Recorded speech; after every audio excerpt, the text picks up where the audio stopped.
Hello students, in the last previous classes we discussed about some points regarding the law and introduction to law and law of contract and some few points simple discuss ಮಾಡಿದ್ವಿ. Once again repeat ನಾನು ಮಾಡ್ತಾ ಇದ್ದೀನಿ. So first ತೋರಿಸಿದಂಥ clear ಪಿಕ್ಚರ್ಲಿ what is law ಅಂತ, ಕಾನೂನು ಅಂದರೆ ಏನು ಅನ್ನೋದ್ರ ಬಗ್ಗೆ ನಾವು ಲಾ ಈಸ್ ಎ ಕಮ್ಯಾಂಡಿಂಗ್ ಅಂತ ಕರಿತೀವಿ. Law is A binding force, law is A regularity, law is A subject of study, law is A rule of action, law is A judicial remedy ಅಂತ. ಸೊ ಒಂದು ಕಾನೂನು ಅನ್ನೋದು ಒಂದು ಬೈಂಡಿಂಗ್ಸ್ ಆಗಿರುತ್ತೆ, ಕಮ್ಯಾಂಡಿಂಗ್ ಆಗಿರುತ್ತೆ, regularity ಆಗಿರುತ್ತೆ, ಆಮೇಲೆ ರೂಲ್ ಆಫ್ ಆ್ಯಕ್ಷನ್ ಆಗಿರುತ್ತೆ, ಜುಡಿಷಿಯಲ್ ಅಥವಾ ನ್ಯಾಯಯುತ ಸಮ್ಮತವನ್ನು ಹೊಂದಿರುತ್ತೆ ಅಂತೇಳಿ ಲಾಸ್ಟ್ ಪ್ರಿವಿಯಸ್ ಕ್ಲಾಸಲ್ಲಿ ನಾವು ಡಿಸ್ಕಸ್ ಮಾಡಿದ್ವಿ. ಅದಕ್ಕೆ ಹೇಳಂಗೆ ಆಬ್ಜೆಕ್ಟ್ಸ್ ಆಫ್ ಲಾ ಅಂತಿದೆ. ಕಾನೂನನ್ನು ಅಭ್ಯಾಸ ಮಾಡೋಂಥ ಉದ್ದೇಶ ಏನು, ಯಾವುದಕ್ಕೋಸ್ಕರ ನಾವು ಕಾನೂನು ಅಂತೇಳಿ ರಚಿಸಬೇಕಾಗಿದೆ ಅಂತ ಉದ್ದೇಶ ಏನಂದರೆ, first one uniformity and social security ಅಂತ. ಯೂನಿಫಾರ್ಮಿಟಿ ಆ್ಯಂಡ್ ಸೋಷಿಯಲ್ ಸೆಕ್ಯೂರಿಟಿ, ಎಲ್ಲರಿಗೂ ಸಹಿತ ಸಮಾನತೆ ಇರಲಿ, ಒಂದೇ ಥರ ಇರಲಿ, ಸಾಮಾಜಿಕ ಭದ್ರತೆ ಇರಲಿ ಅಂತೇಳಿ. Uniform rules and regulations all of same, very personally same, no difference between higher authority and lower authority, no richness and poorness, ಯಾವ ರೀತಿ ಡಿಫ್ರೆನ್ಸ್ ಇಲ್ಲ, ಎಲ್ಲರಿಗೂ ಸಹಿತ ನ್ಯಾಯ ಅಂತ ನೂರು ಅನ್ನೋದು ಕಾನೂನು ಒಂದೇ ಆಗಿರುತ್ತೆ ಅಂತ. ಯೂನಿಫಾರ್ಮಿಟಿ ಆ್ಯಂಡ್ ಸೋಷಿಯಲ್ ಸೆಕ್ಯೂರಿಟಿ ಅಂತ. ಸೊ ಒಂದೇ ಥರ ಇರಬೇಕು ಮತ್ತು ಸಮಾಜದ ಬದ್ಧತೆ ಇರ್ಬೇಕಂತ. ಎರಡನೇದು ರಿಮೂವ್ ಎಕ್ಸಿಸ್ಟಿಂಗ್ ಇಂಬ್ಯಾಲೆನ್ಸಸ್, ಏನೇ ಅಸಮಾನತೆ ಇದೆ, ಏನೇನು ಸಮಾನತೆ ಇಲ್ಲೋ ಅದೇನು ತೊಂದರೆಗಳು ಅವೆಲ್ಲ ಸರಿ ಮಾಡ್ಸೋಕ್ಕೋಸ್ಕರ ನಾವು ಕಾನೂನು ಅಂತೇಳಿ ರಚಿಸ್ತದೆ. ಇಂಪ್ರೂವ್ ಸೋಷಿಯಲ್ ಜಸ್ಟಿಸ್, ಸಾಮಾಜಿಕ ನ್ಯಾಯ ದೊರೆಯಲಿ ಅನ್ನೋ ಉದ್ದೇಶಕ್ಕೋಸ್ಕರ ನಾವು ಕಾನೂನು ಅಂತೇಳಿ ರಚಿಸ್ತದೆ. So create awareness of law, ಕಾನೂನು ಬಗ್ಗೆ ಜ್ಞಾನ ಇರಲಿ, ತಿಳುವಳಿಕೆ ಇರಲಿ ಅನ್ನೋದಕ್ಕೋಸ್ಕರ ನಾವು ಕಾನೂನು ಅಂತ ರಚಿಸ್ತದೆ. To make a strong government and implement law positively, ಸರ್ಕಾರವು ಏನೇನು ನೀತಿ ನಿಯಮಗಳನ್ನು ಜಾರಿ ಮಾಡ್ಬೇಕಂದ್ರೆ, ನ್ಯಾಯಯುತವಾಗಿ ಜನಗಳಿಗೆ ದೊರಕಬೇಕಂದ್ರೆ ಕಾನೂನು ಅಂತೇಳಿ ನಾವು ರಚಿಸ್ಬೇಕಂತೇಳಿ ಸ್ಟಡಿಯನ್ನು ಮಾಡಿದ್ದು. ಆಬ್ಜೆಕ್ಟ್ ಆಫ್ ಲಾ ಅಂತ ಕರಿತೀವಿ. What is law and what are the objects of law ಅಂತೇಳಿ ನಾವು ಕರಿತೀವಿ.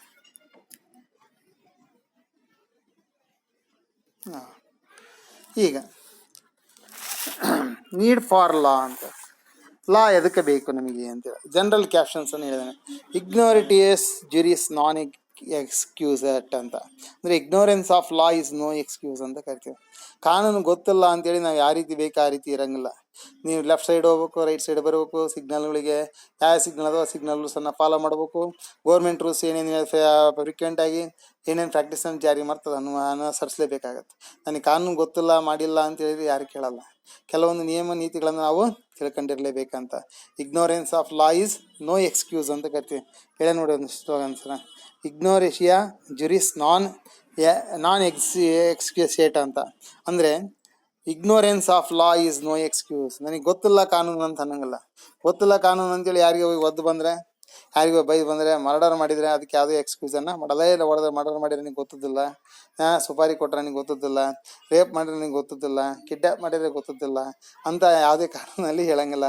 ಪ್ರತಿಯೊಬ್ಬರು ಸಹಿತ ಕಾನೂನನ್ನು ತಿಳ್ಕೊಂಡಿರ್ಬೇಕಂತ. Ignorance of law is no excuse ಅಂತೇಳಿ ನಾವು ಕರಿತೀವಿ. ನೀಡ್ ಫಾರ್ ಲಾ, ಲಾ ಎದಕ್ಕೆ ಬೇಕು, ಕಾನೂನು ಯಾಕೆ ನಾವು ಅವಶ್ಯಕತೆ ಇದೆ ಅಂತ. To know the rules and regulations by its the individual governor, ಪ್ರತಿಯೊಬ್ಬರಿಗೆ ಸಹಿತ ಕಾನೂನು ಏನು ರೂಲ್ಸ್ ಏನು ತಿಳ್ಕೊಳಕ್ಕೋಸ್ಕರ ನಾವು ಲಾ ಅಂತೇಳಿ ಮಾಡಿದ್ದೀವಿ. To know the general principles of the law of the country, ದೇಶದ ಕಾನೂನುಗಳೇನಿದಾವೆ, ನೀತಿ ನಿಯಮಗಳೇನಿದಾವೆ, ತತ್ವಗಳೇನ ತಿಳ್ಕೊಳಕ್ಕೋಸ್ಕರ ಲಾ ಅಂತೇಳಿ ನಾವು ಸ್ಟಡಿಯನ್ನು ಮಾಡಬೇಕಾಗಿದೆ. So to know else the taking the sound decision by a businessman, ಒಂದು ವ್ಯವಹಾರಸ್ಥ ಆಗಿರ್ಬೋದು, ಒಂದು ಬಿಸ್ನೆಸ್ ಮ್ಯಾನ್ ಆಗಿರ್ಬೋದು, ಇಂಡಸ್ಟ್ರಿಯಲಿಸ್ಟ್ ಆಗಿರ್ಬೋದು, ಏನೇ ಡಿಸಿಷನ್ಸನ್ನು ತಗೊಬೇಕಂದ್ರೆ ಕಾನೂನನ್ನ ತಿಳ್ಕೊಂಡಿರ್ಬೇಕಂತೇಳಿ. It stands as a strong guidelines towards commercial transaction. ನಾವು ಯಾವುದೇ ಕಮರ್ಷಿಯಲ್ ಟ್ರಾನ್ಸಾಕ್ಷನ್ ಮಾಡ್ಬೇಕಂದ್ರೆ ಪರ್ಚೇಸ್ ಆಗಿರ್ಬೋದು, ಪ್ರೊಡಕ್ಷನ್ ಆಗಿರ್ಬೋದು, ಸೇಲ್ಸ್ ಆಗ್ಬೋದು, ಇಂಡಸ್ಟ್ರಿಗಳನ್ನು ಎಸ್ಟಾಬ್ಲಿಷ್ಮೆಂಟ್ ಮಾಡೋದಾಗಿರ್ಬೋದು, ಪ್ರತಿಯೊಂದಕ್ಕೂ ಸಹಿತ ನಾವು ತಿಳ್ಕೊಂಡನ ಇರಬೇಕಾಗುತ್ತೆ. ಅದಕ್ಕೋಸ್ಕರ ಏನಾಗುತ್ತೆ, ಕಾನೂನು ಅಂತೇಳಿ ಸ್ಟಡಿ ಮಾಡೋ ಅವಶ್ಯಕತೆ ಇದೆ ಅಂತ. Is are the need for law ಅಂತ ಹೇಳಿ ಲಾಸ್ಟ್ ಕ್ಲಾಸ್ ನಾವು ಡಿಸ್ಕಸನ್ನು ಮಾಡಿದ್ವಿ. So commercial law or business law ಅಂದರೆ ಏನಂತ. So law commercial law business branch of law ಅಂತ ಕರಿತೀವಿ. It is a branch of law. ಲಾನ ಒಂದು ಬ್ರಾಂಚ್ ಅಂತ ಕರಿತೀವಿ. It is concern with the matters which are commercial or business nature, ವ್ಯವಹಾರಕ್ಕೆ ಸಂಬಂಧಪಟ್ಟಂಥ ಕಾನೂನುಗಳನ್ನು ನಾವು ವ್ಯಾವಹಾರಿಕ ನ್ಯಾಯಗಳು ಅಂತೇಳಿ ಕರಿತೀವಿ. ಅಥವಾ ವಾಣಿಜ್ಯಕ್ಕೆ ಸಂಬಂಧಪಟ್ಟಂಥ ಕಾನೂನುಗಳನ್ನು ನಾವು ವಾಣಿಜ್ಯ ನ್ಯಾಯ ಅಂತೇಳಿ ಕರಿತೀವಿ. ಅಥವಾ ಮರ್ಕಂಟೈಲ ಅಂತ ಕರಿತೀವಿ. ಕಮರ್ಷಿಯಲ್ ಆರ್ ಬಿಸ್ನೆಸ್ ಆರ್ ಮರ್ಕಂಟೈಲ ಅಂತೇಳಿ ಇದ್ರ ಬಗ್ಗೆ ಡೀಟೇಲ್ ಆಗಿ ನೆಕ್ಸ್ಟ್ ಕ್ಲಾಸ್ ನಾವು ಡಿಸ್ಕಸ್ ಮಾಡ್ತೀವಿ. ಅದೇ ರೀತಿ ಸ್ಕೋಪ್ ಆಫ್ ಲಾ ಅಂತ ಸಹಿತ ನಾವು ಕರಿತೀವಿ. ಲಾ ಏನೇನು ಅವಶ್ಯಕ ಅಂಶಗಳನ್ನು ಒಳಗೊಂಡಿದೆಯಾ ಅಂತ, ಇದನ್ನು ಸಹಿತ ನೆಕ್ಸ್ಟ್ ಕ್ಲಾಸಲ್ಲಿ ನಾವು ಡೀಟೇಲ್ ಆಗಿ ಡಿಸ್ಕಷನ್ ಮಾಡ್ತೀವಿ. ಒನ್ಸ್ ಅಗೇನ್ ಸಮ್ ಬ್ರೀಫ್ ಐಡಿಯಾನು ಇದೆ. Law includes scope of law ಅಂತಂದರೆ ಲಾ ಏನೇನು ಒಳಗೊಂಡಿರುತ್ತೆ ಅಂತ. The law includes the relating to the contracts, ಒಪ್ಪಂದಗಳ ಕರಾರುಗಳನ್ನು ಮಾಡ್ಕೊಳಕ್ಕೆ ಒಳಗೊಂಡಿರುತ್ತೆ. ಸೇಲ್ ಆಫ್ ಗೂಡ್ಸ್, ಸರಕುಗಳನ್ನು ಮಾರಾಟ ಮಾಡೋಕ್ಕೆ. ಪಾರ್ಟ್ನರ್ಶಿಪ್, ಪಾಲುಗಾರಿಕೆಗಳಿಗೆ, ಪಾರ್ಟ್ನರ್ಶಿಪ್ ಅಗ್ರಿಮೆಂಟ್ ಮಾಡ್ಕೊಳಕ್ಕೆ. Negotiable instrument, cheques, bills of exchange, promissory notes, ಇವುಗಳಿಗೆ ಸಹಿತ ವಿಧವಾದ ಕಾನೂನುಗಳನ್ನು ರಚಿಸೋಕ್ಕೋಸ್ಕರ. ಇನ್ಸೂರೆನ್ಸ್ಗೆ, insolvency, carriage of goods, companies activities, ಇವೆಲ್ಲವಕ್ಕೂ ಗೊತ್ತಾಗಲಿ ಅನ್ನೋಕ್ಕೋಸ್ಕರ ಇವಕ್ಕೆಲ್ಲವೂ ಕಾಂಟ್ರಾಕ್ಟ್ಗೋಸ್ಕರ ನಾವೇನು ಮಾಡಿರೋದಕ್ಕೆ ಏನು ಕರಿತೀವಿ ನಾವು ಸ್ಕೋಪ್ ಆಫ್ ಲಾ ಅಂತೇಳಿ ನಾವು ಸಮ್ ಬ್ರೀಫ್ ಐಡಿಯಾನ ತಿಳ್ಕೊಂಡ್ವಿ. ಒಂದು ವಾಟ್ ಈಸ್ ಲಾ ಅಂತ ತಿಳ್ಕೊಂಡ್ವಿ, what are the objects of law ಅಂತ ತಿಳ್ಕೊಂಡ್ವಿ, so what are the need for law ಅಂತೇಳಿ ನಾವು ತಿಳ್ಕೊಂಡ್ವಿ. ಕಮರ್ಷಿಯಲ್ ಲಾ ಅಂದ್ರೆ ಏನಂದರೆ, ಸ್ಕೋಪ್ ಆಫ್ ಲಾ ಅಂದ್ರೆ ಏನಂತ ನಾವು ಸ್ಟಡಿಯನ್ನು ಮಾಡಿದ್ವಿ.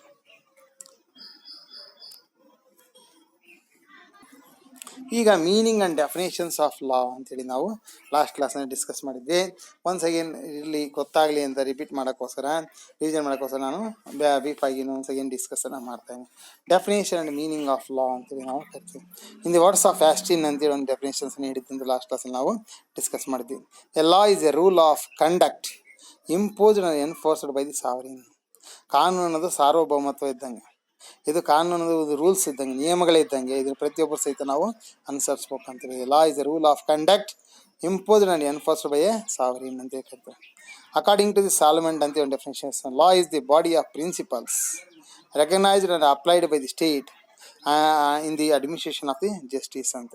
ಕಾನೂನು ಅನ್ನೋದು ಒಂದು ತತ್ವಗಳಾಗಿರುತ್ತೆ, ಒಂದು ಸಂಘಟನೆ ಆಗಿರುತ್ತೆ, ಒಂದು ಇದನ್ನ ಸರ್ಕಾರವು ನಿಯಮಗಳನ್ನು ನಿರ್ವಹಿಸುತ್ತೆ, ಸರ್ಕಾರ ಅಧಿಕಾರಗಳನ್ನು ಮತ್ತು ನಿರ್ವಹಣೆಯನ್ನು ಮಾಡೋಂಥ ಕೆಲಸವನ್ನು ಹೊಂದಿರುತ್ತೆ ಅಂತೇಳಿ ಅಕಾರ್ಡಿಂಗ್ ಟು ಸಾಲ್ಮನ್ ಡೆಫಿನೇಷನ್ಸಲ್ಲಿ ನಾವು ಸ್ಟಡಿಯನ್ನು ಮಾಡಿದ್ದೇವೆ. Holland defines as A general law as A general rule of external human action enforced by a sovereign political authority that is the state. So ಏನು ಹೇಳ್ತಾರೆ, ಲಾ ಅನ್ನೋದು ಒಂದು ಜನರಲ್ ಹ್ಯೂಮನ್ ಆ್ಯಕ್ಷನ್ ಆಗಿರುತ್ತೆ, ಮಾನವ ಮಾಡುವ ಕೆಲಸ ಕಾರ್ಯಗಳು ಯಾವ ರೀತಿ ಅಂತೇಳಿ ಇದು ಸರ್ಕಾರ ಸಾರ್ವಭೌಮತ್ವ ಹೊಂದಿರುತ್ತೆ, ಸರ್ಕಾರವೇ ರೂಪಿಸುತ್ತೆ ಅಂತೇಳಿ ಸ್ಟಡಿಯನ್ನು ಮಾಡ್ತಾನೆ. ಸೊ ಅಂದರೆ ಇದರ ಅರ್ಥ ಏನು, ನಾವು from this definitions it is clear that refers to the code of conduct established by enforced by the government. ಸರ್ಕಾರ ಏನು ಮಾಡುತ್ತೆ ಯಾವುದನ್ನು ನಾವು ಸ್ಟಡಿ ಮಾಡೋಕ್ಕೋಸ್ಕರ ಲಾ ಅಂದರೆ ಏನಂತೇಳಿ ನಾವು ಮೀನಿಂಗ್ ಆಫ್ ಲಾನ, ಡೆಫಿನೇಷನ್ಸ್ ಆಫ್ ಲಾ ಅಂದರೆ ಅಂತ ನಿಮಗೆ ಗೊತ್ತಾಯಿತು. ಈಗ ಮೀನಿಂಗ್ ಆಫ್ ಲಾ ಅಂದರೆ ಅಂತೇಳಿ ಡಿಸ್ಕಷನ್ ಮಾಡೋಣ. ಸೊ ಈಗ ಮೀನಿಂಗ್ ಆಫ್ ಲಾ ಅಂತೇಳಿ ಕರಿತೀವಿ ನಾವು. ಈ ಬ್ರ್ಯಾಕೆಟ್ನಲ್ಲಿ ಏನು ಬರೆದಿನಲ್ಲ ಅದು ಮೀನಿಂಗನ್ನು ನೀವು ಬರೆದು ಸಾಕಾಗುತ್ತೆ. ಲಾ ಅಂದರೆ ಮೀನಿಂಗು. ನೀವು ಡೆಫಿನೇಷನ್ಸಲ್ಲಿ ಯಾವುದಾದ್ರೂ ಒಂದು ಡೆಫಿನೇಷನ್ ನಿಮ್ಗೆ ಈಸಿ ಇರೋಂಥ ಸೆಲೆಕ್ಟ್ ಮಾಡ್ಕೊಂಡ್ರೆ, ಅದ್ರ ಜೊತೆಗೆ ನಾನು ಬ್ರ್ಯಾಕೆಟ್ನಲ್ಲಿ ಏನು ಬರ್ದಿನಲ್ಲ ಎಕ್ಸ್ಪ್ಲೇಷನಲ್ಲಿ ಆ ಮೀನಿಂಗನ್ನು ಬರೆದ್ಬಿಟ್ರೆ ಸಾಕು. Law means rules recognised and enforced by the state.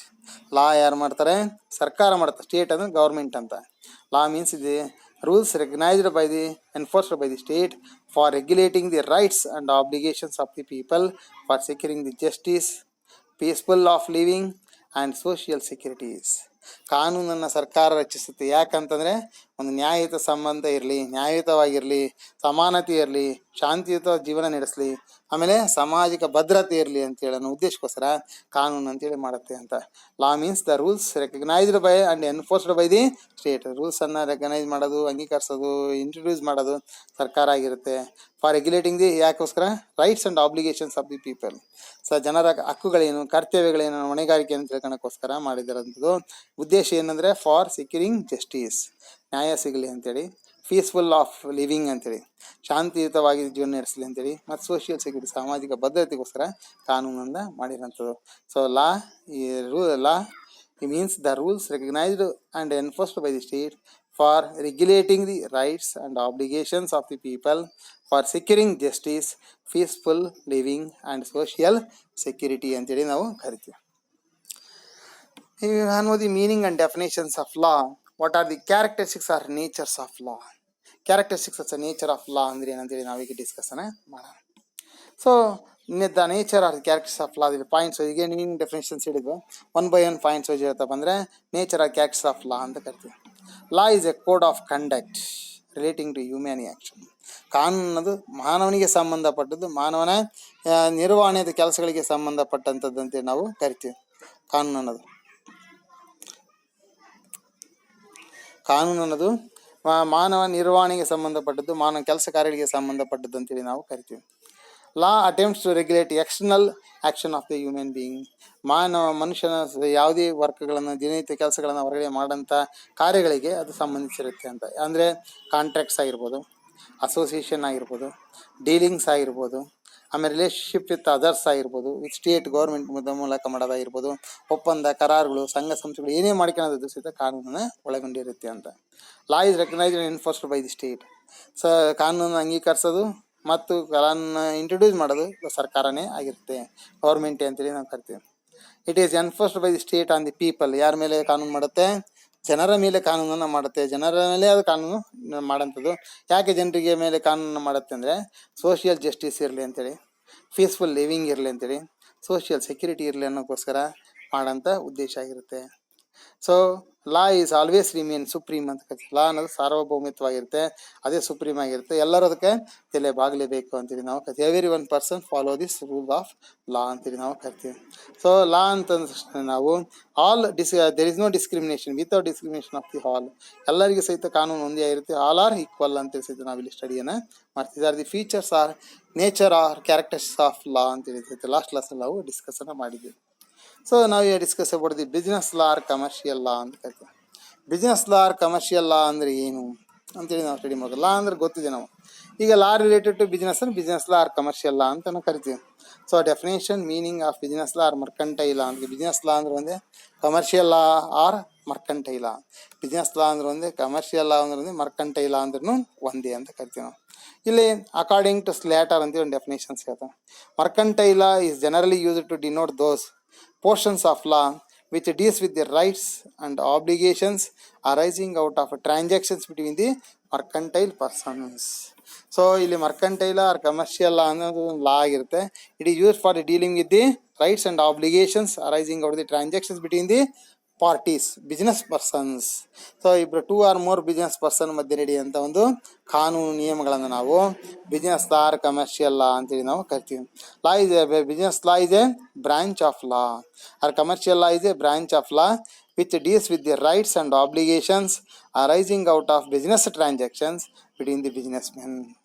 ಬಿಸ್ನೆಸ್ಗೆ ಸಂಬಂಧಪಟ್ಟಂಥ ಲಾನ ಬಿಸ್ನೆಸ್ಗೆ ಸಂಬಂಧಪಟ್ಟಂಥ ವ್ಯಕ್ತಿಗಳ ಜೊತೆಗೆ ನಡೆಯುವಂಥ ಕಾನೂನನ್ನು ನಾವು business law or commercial law ಅಂತೇಳಿ ಕರಿತೀವಿ. ಇಲ್ಲಿ scope of business or commercial ಅಂದರೆ is dealing with the rights and obligations arising out the business transaction between the businessmen ಅಂತ ಕರಿತೀವಿ. ಬಿಸ್ನೆಸ್ ವ್ಯವಹಾರಗಳ ಮಧ್ಯೆ ನಡೆಯುವಂಥದ್ದು ಅಂದರೆ ಬಿಸ್ನೆಸ್ ಮೆನ್ ದೆಮ್ಸೆಲ್ಸ್, ಒಂದು ಬಿಸ್ನೆಸ್ ಮೆನ್ಗೆ ಇನ್ನೊಂದು ಬಿಸ್ನೆಸ್ ಮಧ್ಯೆ ನಡೆಯುವಂಥ ಕಾನೂನು. Businessmen and their customer ಆಗಿರ್ಬೋದು, businessmen and the dealers ಆಗಿರ್ಬೋದು, businessmen and the suppliers ಆಗಿರ್ಬೋದು, businessmen and the government ಆಗಿರ್ಬೋದು. ಸೊ ಅವ್ರಗಳ ಮಧ್ಯೆ ನಡೆಯುವಂಥ ಕಾನೂನನ್ನು ನಾವು business law or commercial law ಅಂತೇಳಿ ನಾವು ಕರಿತೀವಿ. ಸೊ ಇಷ್ಟು ಸಾಕು. Next class once again repeat the business law or commercial law meaning and definition and scope of business law ಅಂತೇಳಿ ನೆಕ್ಸ್ಟ್ ಕ್ಲಾಸ್ ನಾವು ಡಿಸ್ಕಸನ್ನು ಮಾಡೋಣ.